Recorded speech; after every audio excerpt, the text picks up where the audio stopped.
Merci beaucoup. Vous avez évoqué, Madame la directrice générale, la question de la TVA. En France, on assiste à une déferlante des ventes en ligne avec Chine, par exemple, qui est le premier vendeur de textiles en France, avec 23 millions de clients.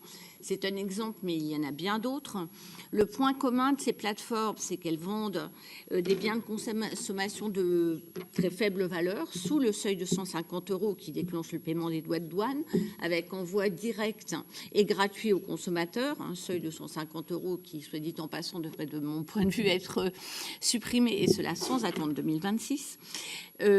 Sur certaines plateformes, le consommateur peut certes avoir une facture qui indique que le prix inclut un montant de TVA de 20%, mais les envois se font donc sous les seuils et donc sous les radars. Et je voulais savoir comment l'administration fiscale française contrôle la réalité des montants de vente qui sont déclarés par ces plateformes. J'ai essayé, j'ai acheté un joli polo, 13,47 €.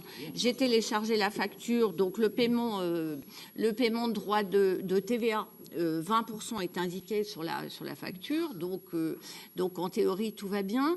J'ai un nom de vendeur qui est domicilié, une entreprise domiciliée en Irlande. J'ai cherché rapidement avec mes moyens, c'est-à-dire sur l'annuaire des entreprises du ministère, ce qu'on sait sur cette société en Irlande.